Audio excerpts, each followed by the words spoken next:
அகிலத்தின் அன்பான சொந்தங்களுக்கு இனிய வணக்கம். இலங்கையின் இன்றைய பிரதான தலைப்புச் செய்திகள். அதிபர் தேர்தலுக்கு பயன்படுத்தக்கூடிய அரசு அதிகாரிகள் மற்றும் அரசு வாகனங்களின் கணக்கெடுப்பை மேற்கொள்ளுமாறு மாவட்ட தேர்தல் அலுவலகங்களுக்கு அறிவுறுத்தப்பட்டுள்ளதாக தேசிய தேர்தல் ஆணைக்குழு தெரிவித்துள்ளது.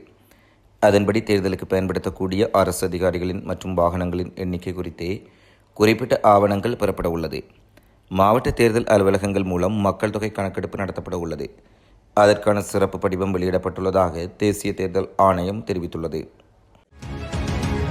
அதிபர்கள் ஆசிரியர்கள் மீது மேற்கொள்ளப்பட்ட அடக்குமுறையை கண்டித்து அதிபர் ஆசிரியர்கள் வியாழக்கிழமையும் சுயஇன போராட்டத்தை முன்னெடுக்க உள்ளதாக இலங்கை ஆசிரியர் சங்கத்தின் உபதலைவர் தீவன் திரீசன் தெரிவித்துள்ளார்.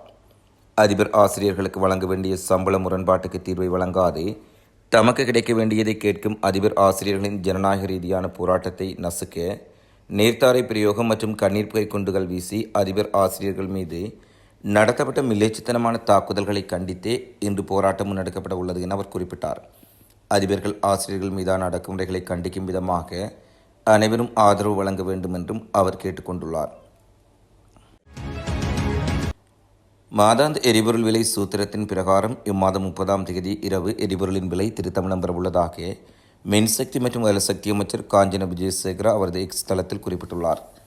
கடந்த மே மாதம் 31ஆம் தேதி எரிபொருள் விலையில் கடைசி திருத்தம் செய்யப்பட்டது. அந்த திருத்தத்தில் 3 வகையான எரிபொருட்களின் விலை குறைக்கப்பட்டதுடன் 2 விலையில் மாற்றமில்லை. இதன்படி ஒக்டேன் 92 பெட்ரோல் லிட்டர் ஒன்றின் விலை 13 ரூபாவால் குறைக்கப்பட்டு அதன் விலை 355 ரூபாவாக பதிவாகியுள்ளது. மேலும் ஒக்டேன் 95 ரக பெட்ரோல் லிட்டர் ஒன்றின் விலை எவ்வித மாற்றமுமின்றி 420 ரூபாவாக பதிவாகியுள்ளது. டீசல் லிட்டர் ஒன்றின் விலை 16 ரூபாவினால் குறைந்துள்ளதுடன் அதன் விலை 317 ரூபாவாக பதிவாகியுள்ளது. நாட்டில் நிலவும் சீரற்ற காலநிலை காரணமாக டெங்கு நோய் பரவக்கூடிய அபாயம் அதிகரித்துள்ளதாக தேசிய டெங்கு கட்டுப்பாட்டு பிரிவு தெரிவித்துள்ளது. அதன்படி மேல் மாகாணத்தில் கம்பகா, கொழும்பு ஆகிய மாவட்டங்களில் இருந்து அதிகளவான டெங்கு நோயாளர்கள் அடையாளம் காணப்பட்டுள்ளதாக சுகாதார அமைச்சின் தேசிய டெங்கு கட்டுப்பாட்டு பிரிவின் அறிக்கை சுட்டிக்காட்டுகின்றது. கம்பகா, களுத்துறை, கண்டி, ரத்தினபுரி, குருநாகல், காலி ஆகிய மாவட்டங்கள் டெங்கு நோய் அபாயமிக்க மாவட்டங்களாக அடையாளம் காணப்பட்டுள்ளதாக தேசிய டெங்கு கட்டுப்பாட்டு பிரிவு தெரிவித்துள்ளது. எனவே பொதுமக்கள் அனைவரும் தங்களது சுற்றுச்சூழலை சுத்தமாகவும் பாதுகாப்பாகவும் வைத்திருக்குமாறும் தேசிய டெங்கு கட்டுப்பாட்டு பிரிவு பொதுமக்களை கேட்டுக்கொண்டுள்ளது. ஜனாதிபதி ரணில் விக்ரமசிங்கே நேற்று பிற்பகல் அவசர அமைச்சரவை கூட்டத்திற்கு அழைப்பு விடுத்துள்ளார். இதில் கலந்து கொண்டு கருத்து தெரிவித்த கரின் பெர்னாண்டோ நேற்று நாட்டுக்கு அதிபர் விடுக்கவுள்ள விசேட அறிக்கை தொடர்பில் அமைச்சரவைக்கு அறிவித்ததாக தெரிவித்துள்ளார். இந்த நிலையில் அதிபர் ரணில் விக்ரமசிங்கா நேற்றிரவு 8 மணிக்கு நாட்டு மக்களுக்கு விசேட அறையொன்றை ஆற்றியுள்ளார். ரணில் விக்ரமசிங்காவின் இந்த விசேட உரையின் போது நாட்டின் தற்போதைய பொருளாதார நிலைமை மற்றும் வெளிநாட்டு கடன் மறுசீரமைப்பில் ஏற்பட்ட முன்னேற்றம் தொடர்பிலும் மக்களுக்கு தெரியப்படுத்தப்பட்டுள்ளதாக கூறப்படுகின்றது.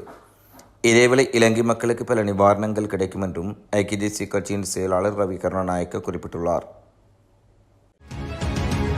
யாழ்ப்பாணம் நெல்லியடி பகுதியில் உள்ள புடவைக்கடை ஒன்றின் மீது இனந்தெரியாத நபர்கள் பெட்ரோல் குண்டு வீசி தாக்குதல் நடத்திவிட்டு தப்பிச் சென்றுள்ள சம்பவம் பரபரப்பை ஏற்படுத்தியுள்ளது.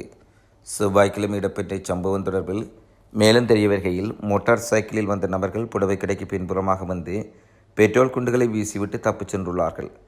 அதனை அவதானித்த கடை ஊழியர்கள் அப்பகுதியில் நின்றவர்கள் பெட்ரோல் குண்டை வீசியவர்களை துரத்தி சென்ற போதிலும் அவர்கள் தப்பியோடிவிட்டனர். சம்பவம் தொடர்பில் கடை உரிமையாளரால் நெல்லியடி போலீஸ் நிலையத்தில் முறைப்பாடு செய்யப்பட்டுள்ள நிலையில் போலீசார் மேலதிக விசாரணைகளை முன்னெடுத்து வருகின்றனர். அரசு அதிகாரிகளுக்கோ அல்லது வேறு எவருக்குமோ வரியின்றி வாகனங்களை இறக்குமதி செய்யவோ அல்லது அவற்றுக்கான அந்நிய செலவாணியை ஒதுக்கவோ அனுமதி வழங்க முடிவு செய்யவில்லை என அரசாங்கம் அறிவித்துள்ளது. குறித்த விடயத்தினை அமைச்சரவை பேச்சாளர் பந்துல குணவர்த்தன தெரிவித்துள்ளார். மேலும் இலங்கை தற்போது சர்வதேச நாணய நிதியத்துடனான கடன் ஒப்பந்தங்களால் கட்டுப்படுத்தப்பட்டுள்ளதால் விரிவான ஆய்வுகளுக்கு பின்னரே வாகன இறக்குமதிக்கான வரம்புகள் தளர்த்தப்படுகின்றன.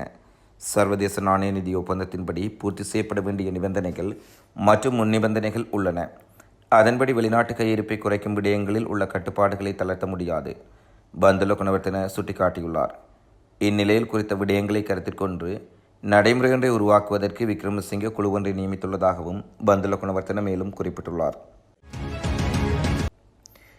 நாட்டின் பிரதான வைத்தியசாலைகள் பலவற்றில் சத்திர சிகிச்சைகளுக்கு அத்தியாவசியமாக பயன்படுத்தப்படும் லிடோகைன் என்ற மருந்து பொருளுக்கு தட்டுப்பாடு நிலவுவதாக தெரிவிக்கப்படுகின்றது.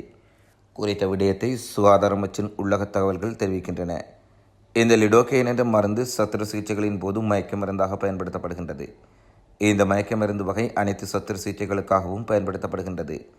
இதனால் இந்த மருந்து கட்டாயமாக வைத்தியசாலையில் கையிருப்பில் இருக்க வேண்டியது அவசியமானது என தெரிவிக்கப்படுகின்றது. இந்த மருந்து பொருளுக்கான தட்டுப்பாடு நோயாளிகளுக்கு சிகிச்சை அளிப்பதில் நெருக்கடிகளை உருவாக்கும் என தெரிவிக்கப்படுகின்றது. அனைத்து சம்பள முரண்பாடுகளையும் நீக்கி சம்பள அதிகரிப்பு மற்றும் ஏனைய கொடுப்பனவுகளுக்கான தீர்வுகளை வழங்குவதற்கு அமைச்சரவையின் அங்கீகாரத்துடன் நிபுணர் குழு ஒன்றை அதிபர் நியமித்துள்ளதாக அமைச்சரவை பேச்சாளரும் ஊடகத்துறை அமைச்சருமான பந்துல குணவர்த்தன தெரிவித்துள்ளார். அரசாங்க தகவல் திணைக்களத்தில் நேற்று இடம்பெற்ற அமைச்சரவை தீர்மானங்களை அறிவிக்கும் சந்திப்பில் கலந்து கொண்டு கருத்து வெளியிடும் போதே அமைச்சரவை பேச்சாளர் இதனை குறிப்பிட்டுள்ளார்.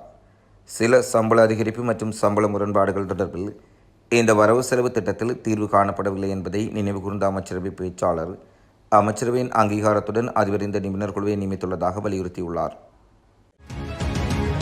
மருதானையிலிருந்து மொரட்டுவை நோக்கி பயணித்த ரயில் ஒன்று கம்பெனி தெரு ரயில் நிலையத்தில் தொழில்நுட்ப கோளாறு காரணமாக இடைநிறுத்தப்பட்டுள்ளது. இதனால் கரையோர ரயில் சேவைகள் தாமதமாகலாம் என அறிவிக்கப்பட்டுள்ளது. மத்திய மலைநாட்டில் கனமழை பலத்த காற்று காரணமாக பிரதான வீதிகளில் மண் சரிவு மற்றும் மரங்கள் முறிந்து விழும் அபாயம் உள்ளதாக ஹட்டன் பிரிவுக்கு பொறுப்பான போலீஸ் அத்தியட்சகர் தெகிகம தெரிவித்துள்ளார். எதிர்க்கமைய செவ்வாய்க்கிழமை ஹட்டன் கொழும்பு பிரதான வீதியில் ஷெனன்பத்தை பகுதியில் மராமரத்தின் பல கிளைகள் முறிந்து விழுந்ததன் காரணமாக அப்பகுதியின் போக்குவரத்து ஒரு பாதைக்கு மட்டுப்படுத்தப்பட்டுள்ளமை குறிப்பிடத்தக்கது. மேலும் ஹட்டன் கொழும்பு ஹட்டன் நுவரெலியா பிரதான வீதியில் வாகனங்களை செலுத்தும் வாகன சாரதிகள் கவனமாக வாகனங்களை செலுத்துமாறு போலீஸ் அத்தியட்சகர் சாரதிகளிடம் கோரிக்கை விடுத்துள்ளார். நிமித்திகல போலீஸ் பிரிவுக்குட்பட்ட பாதகட பகுதியில் நபரொருவர் துப்பாக்கி பிரயோகத்துக்கு உட்படுத்தப்பட்டுள்ளார். திக்கோவிட்ட பகுதியைச் சேர்ந்த பாதகட பிரதேசத்தைச் சேர்ந்த 38 வயதுடைய நபரே துப்பாக்கிச் சூட்டில் படுகாயமடைந்துள்ளார்.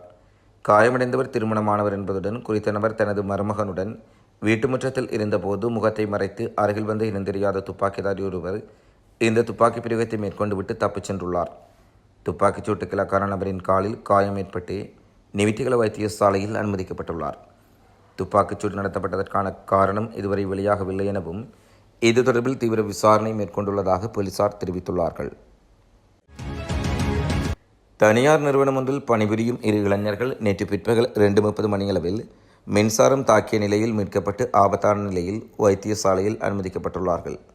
புதுக்குடியிருப்பு சந்தி பகுதியில் அமைந்துள்ள தனியார் நிறுவனம் ஒன்றின் தண்ணீர் தொட்டியினை சுத்திகரிக்கப்பட்ட கட்டிடத்தின் மேல் பகுதிக்கு இளைஞர் ஒருவர் சென்றுள்ள நிலையில் அதிகர் மின்சாரம் தாக்கி கீழே விழுந்துள்ளார். கட்டிடத்தின் மேல் மாடிக்கு சென்றவரை காணவில்லை என அருகிலுள்ள பலசரக்கு கடையில் பணிபுரியும் ஊழியர் கட்டிட மேற்பகுதிக்கு சென்றபோது குறித்த இளைஞனுக்கும் மின்சாரம் தாக்கி மாடியிலிருந்து தூக்கி கீழே வீசப்பட்டுள்ளார். உயிருக்கு ஆபத்தான நிலையில் மீட்கப்பட்ட இருவரும் சிகிச்சைக்காக புதுக்குடியிருப்பு வைத்தியசாலைக்கு அனுப்பி வைக்கப்பட்டு பின்னர் மேலதிக சிகிச்சைக்காக முல்லைத்தீவு மாவட்ட வைத்தியசாலைக்கு மாற்றப்பட்டுள்ளனர். குறித்த சம்பவத்தில் வேணாவில் மற்றும் புதுக்குடியிருப்பு 10ஆம் வட்டாரத்தை சேர்ந்த 20 வயதுடைய இளைஞர்களே பாதிக்கப்பட்டுள்ளார்கள். கரையோர தொடருந்து மார்க்கத்தில் வெள்ளவத்தை பகுதியில் தொடருந்துடன் மோதுண்ட பெண்ணொருவர் வைத்தியசாலையில் அனுமதிக்கப்பட்டுள்ளார். வெள்ளவத்தை லில்லி அவனிற்கு முன்னால் தொடருந்து பாதை வழியாக பெண் நடந்து சென்ற போது தொடருந்தில் மோதுண்டதாக தெரிவிக்கப்படுகின்றது. பின்னர் அவர் அங்கிருந்து பொதுமக்களால் வைத்தியசாலைக்கு கொண்டு செல்லப்பட்டதாக தெரிவிக்கப்பட்டுள்ளது. கெத்துல்கல அவிசாவளை வீதியில் தெஹியோவிட்ட பிட்டதினிய பிரதேசத்தில் இடம்பெற்ற விபத்தில் ஒருவர் படுகாயமடைந்துள்ளார். இந்த விபத்து நேற்று இடம்பெற்றுள்ளது. இலங்கை போக்குவரத்து சபைக்கு சொந்தமான பஸ் ஒன்று கார் ஒன்றுடன் மோதியதில் இந்த விபத்து இடம்பெற்றுள்ளது. விபத்தின் போது காரின் சாரதி படுகாயமடைந்துள்ள நிலையில் வைத்தியசாலையில் அனுமதிக்கப்பட்டுள்ளார். இத்துடன் இலங்கையின் இன்றைய பிரதான தலைப்புச் செய்திகள் நிறைவடைகின்றன. தொடர்ந்தும் இலங்கை செய்திகளை உடனுக்குடன் அறிந்து கொள்ள அகில ஊடகத்தோடு இணைந்திருங்கள். நன்றி, வணக்கம்.